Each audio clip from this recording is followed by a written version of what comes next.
السلام علیکم ورحمۃ اللہ وبرکاتہ۔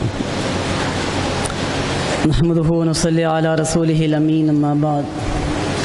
فاعوذ باللہ السمیع العلیم من الشیطان الرجیم، بسم اللہ الرحمن الرحیم۔ ادعو الی سبیل ربک بالحکمہ والموعظۃ الحسنہ وجادلہم باللتی ہی احسن۔ صدق اللہ العظیم۔ تعریفیں تمام اللہ رب العالمین کے لیے، درود و سلام نبی آخر الزماں محمد عربی صلی اللہ علیہ وسلم پر۔ سامعین محترم، قرآن حکیم کے جس آیت کے ٹکڑے کی ابھی میں نے آپ کے سامنے تلاوت کی، اس میں اللہ رب العالمین کا ارشاد ہے، اللہ کے راستے کی طرف دعوت دو حکمت کے ساتھ، عمدہ نصیحت کے ساتھ، اور مجادلہ کرو احسن طریقے سے۔ کار دعوت انبیائی مشن، اس زمین پر اللہ رب العالمین نے جتنے انبیاء کو بھیجایا، ان سبھی نے انسانوں کی غلامی سے نکال کر الہ واحد کی بندگی میں لانے کی کوشش کی، اور ہر نبی کی دعوت کا بنیادی نقطہ یہی تھا کہ یا قوم اعبدوا اللہ ما لکم من الہ غیرہ، اے میری قوم اللہ کی بندگی کرو، اللہ کے سوا تمہارا کوئی معبود نہیں۔ ہر دور میں انبیاء علیہ السلام کی تکذیب کی گئی، ان کو جھٹلایا گیا، ان کے ماننے والوں کو مختلف قسم کے لالچ دیے گئے، دھمکیاں دی گئیں، اپنے آبائی دین میں واپس آنے کا مشورہ دیا گیا، لیکن تاریخ بتلاتی ہے کہ انبیاء علیہ السلام اور ان کے سچے پیرو کبھی بھی اپنے مسلک سے پیچھے نہیں ہٹے۔ دوسری چیز، دعوت کے بارے میں اللہ رب العالمین کا یہ وعدہ ہے کہ جو بھی دعوت کا کام کریں گے ان کی حفاظت کی جائے گی۔ عام طور پر یہ بات تو لوگ سمجھتے ہیں کہ دعوت کے کام کے نتیجے میں مشکل آ سکتی ہے، لیکن یہ بات نہیں معلوم کہ دعوت کے کام کے نتیجے میں حفاظت کا وعدہ بھی خدا کا ایک پختہ وعدہ ہے۔ یا ایھا الرسول بلغ ما انزل الیک من ربک وان لم تفعل فما بلغت رسالتہ واللہ یعصمک من الناس۔ اے رسول، آپ کے پاس جو کچھ بھی پہنچا ہے آپ کے پروردگار کی طرف سے، اسے لوگوں تک پہنچا دیجئے، اور اگر آپ نے نہیں پہنچایا تو آپ نے حق رسالت کو ادا نہیں کیا۔ اللہ لوگوں کے شرور سے آپ کی حفاظت کرے گا۔ گویا دعوت کے پہنچانے پر، پیغام کے پہنچانے پر اس بات کا وعدہ ہے کہ لوگوں کے شر سے حفاظت کی جائے گی، اور تاریخ بتلاتی ہے کہ نبی اکرم صلی اللہ علیہ وسلم کو شر پہنچانے کی، آپ کی جان لینے کی جتنی سازشیں کی گئیں، اللہ رب العالمین نے کسی بھی سازش کے اندر کوئی کامیابی دشمنوں کو کبھی حاصل ہونے نہیں دی۔ تیسرے یہ کہ دعوت کے بارے میں ایک غلط فہمی بھی ہے عام طور پر، اور وہ غلط فہمی یہ ہے کہ جب تک امت مسلمہ کی اصلاح نہیں ہو جائے گی اس وقت تک غیر مسلموں میں دعوت کا کام نہیں کیا جانا چاہیے۔ امت کی اصلاح بھی ایک مستقل عمل ہے، اور دعوت کا کام بھی ایک مستقل عمل۔ کسی مرحلے پر پہنچ کر یہ بات نہیں کہی جا سکتی کہ اس امت کی اصلاح کا کام مکمل ہو گیا، مزید اس امت میں اصلاح کے کام کی ضرورت نہیں۔ یہ تو ایک ایسا کام ہے جو مستقل مزاجی کے ساتھ کرنے کی ضرورت ہے، لیکن اس بنیاد پر غیر مسلموں کو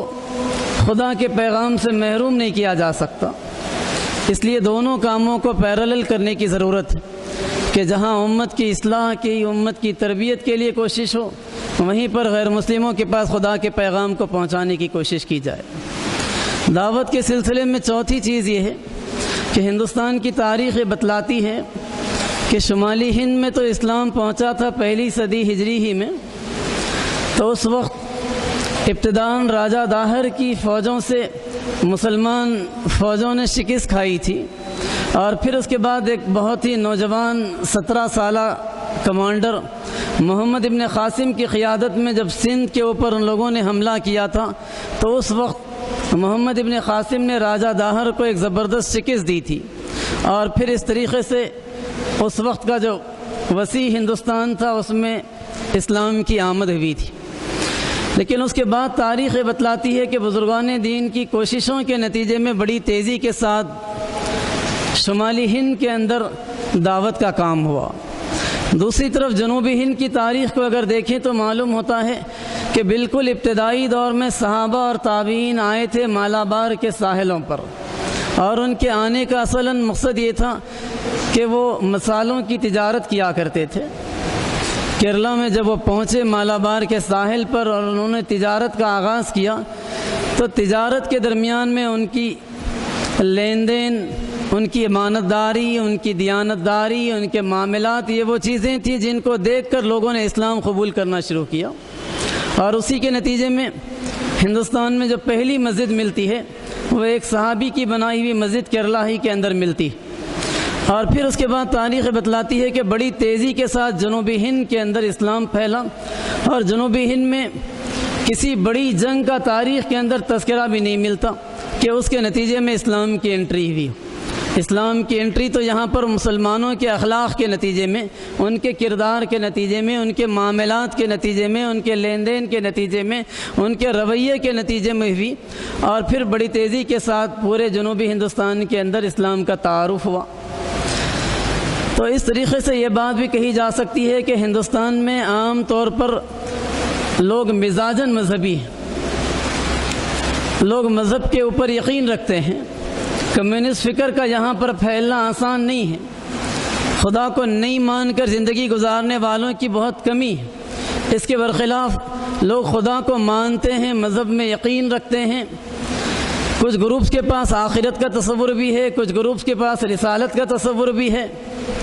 کچھ گروپس کے پاس الہ واحد کا تصور بھی ہے، اور پھر کچھ گروپس ایسے ہیں جو ایک خدا کے علاوہ اور بھی لوگوں کو خدائی میں شریک کرتے ہیں، لیکن کسی نہ کسی حیثیت میں مذہب کو ماننے کا مزاج عام طور پر ہندوستان کے اندر۔ تو جہاں پر لوگ مذہب ہی کو نہیں مانیں گے، اور جہاں لوگوں کا مزاج یہ ہوگا کہ دنیا کو صرف مادے کی حیثیت سے وہ دیکھیں گے کہ یہاں پر صرف ہم کو اپنی لذتیں پوری کرنا ہے، اپنی خواہشیں پوری کرنا ہے، ہماری زندگی کا کوئی مقصد اور نصب العین نہیں ہے، وہاں پر دعوت کا کام یقیناً مشکل ہے۔ لیکن جہاں پر لوگ مذہب کو مانتے ہیں، جہاں پر کسی نہ کسی بگڑی شکل میں ان کے پاس آسمانی اور الہی ہدایات موجود ہیں، کچھ نہ کچھ آسمانی کتابوں کے حصے موجود ہیں، ویسے افراد کے اندر دعوت کا کام کرنا نسبتاً آسان ہے۔ قرآن اگر ہم اپنے کسی دوست کو دیں، اسلامی لٹریچر دیں، اور مختلف موضوعات پر تبادلہ خیال کریں، تو اسلام کی جو فطری کشش ہے وہ کشش لوگوں کو اپنی طرف کھینچے گی، اور اس کے نتیجے میں لوگ کھینچ کر اسلام کی طرف آئیں گے۔ اس دور میں جبکہ ہم دیکھتے ہیں کہ عام طور پر امت مسلمہ دین سے بڑی حد تک دور ہے، اس کے باوجود بھی اسلام کی اپنی فطری کشش ہے جس کے نتیجے میں لوگ کھینچ کر اسلام کی طرف آ رہے اور اسلام قبول کر رہے۔ اسلامک انفارمیشن سینٹر کا جو تجربہ یہاں پر کیا گیا، اور خود مسجد عزیزیہ میں اس کی جو برانچ ہے وہ بتلاتی ہے کہ صرف ایک سہولت لوگوں کو دی گئی کہ 16 گھنٹے اسلام کے بارے میں اگر آپ کوئی سوال کرنا چاہیں تو وہ کر سکتے ہیں۔ تو اس کا نتیجہ یہ ہوا کہ صرف شہر حیدرآباد سے نہیں بلکہ ملک کے طول و عرض سے لوگوں کے کالز آنے لگے، اسلام کے بارے میں لوگ معلومات حاصل کرنے لگے، اسلام کے بارے میں لوگ سوالات کرنے لگے، قرآن کا مطالبہ کرنے لگے، اسلامی لٹریچر کا مطالبہ کرنے لگے، مختلف ایشوز میں کیا اسٹینڈ اسلام کا ہے، مسلمانوں کا ہے، وہ صحیح اسٹینڈ جاننے کی کوشش کرنے لگے، اور اس کے نتیجے میں بے شمار لوگوں کو ہدایت بھی مل رہی۔ ہدایت بہرحال اللہ رب العالمین کے اختیار میں ہے۔ ہماری جو ذمہ داری ہے وہ ذمہ داری یہ ہے کہ انسانوں کے سامنے خدا کے دین کا تعارف کروائیں اور احسن طریقے سے کروائیں۔ تعارف اس طریقے سے ہرگز نہیں ہو کہ سامنے والا مخاطب اریٹیٹ ہو، کسی نہ کسی طریقے سے اسے لاجواب کر دینے کی کوشش کی جائے، اس کا منہ بند کر دینے کی کوشش کی جائے، یہ ہرگز مطلوب نہیں۔ مطلوب یہ ہے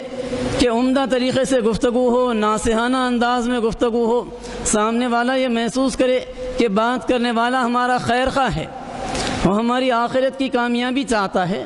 اور جس دعوت کو وہ پیش کر رہا ہے اس دعوت کی قبولیت کے نتیجے میں آخرت کی بھی کامیابی ہوگی، مسائل دنیا کا حل بھی ہوگا۔ اس لیے کہ لوگوں کو معلوم ہوگا کہ اس دعوت کے قبول کرنے کے نتیجے میں ان کی زندگی میں سکون آئے گا، روح کو سکون ملے گا، قلب کو اطمینان ملے گا، ان کی معاشی زندگی کرائسس سے بچے گی، سودی نظام کے ذریعے سے جو استحصال ہو رہا ہے انسان اس سے بچ سکے گا، معاشرتی زندگی میں بھی اطمینان آئے گا، لوگ اپنی بنیادی ذمہ داریوں کو، خاندانی ذمہ داریوں کو ادا کریں گے تو خاندانی سکون بھی ان کو ملے گا، مجموعی طور پر انسانی زندگی افراتفری سے نکلے گی اور کامیابی کی سمت میں آگے بڑھے گی، اور یہ یقین ہوگا کہ اسلامی نظام اس زمین پر مجموعی طور پر انسانوں کے لیے باعث رحمت، صرف مسلمانوں کے لیے نہیں بلکہ ساری انسانی آبادی کے لیے باعث رحمت، مرنے کے بعد تو اس کے ذریعے سے نجات ہے ہی ہے، لیکن دنیا کے اندر بھی اس کے ذریعے سے کامیابی ہے، اطمینان ہے، سکون ہے۔ اس حیثیت میں بھی اسلام کا تعارف کروانے کی ضرورت ہے، اور انبیاء علیہ السلام کے بعد یہ ذمہ داری اس امت کے اوپر ٹرانسفر بھی ہے، مزید کوئی نبی آنے والے نہیں ہیں، مزید کوئی کتاب آنے والی نہیں ہے، مزید کوئی شریعت لے کر آنے والے نہیں ہیں، نہ نئی کتاب، نہ نئی شریعت، نہ کوئی نئے نبی، تو اس صورت میں یہ ذمہ داری پھر اس امت کے علاوہ اور کس کی باقی رہ جاتی ہے کہ یہ امت اپنے آپ کو ایک مشنری امت سمجھے،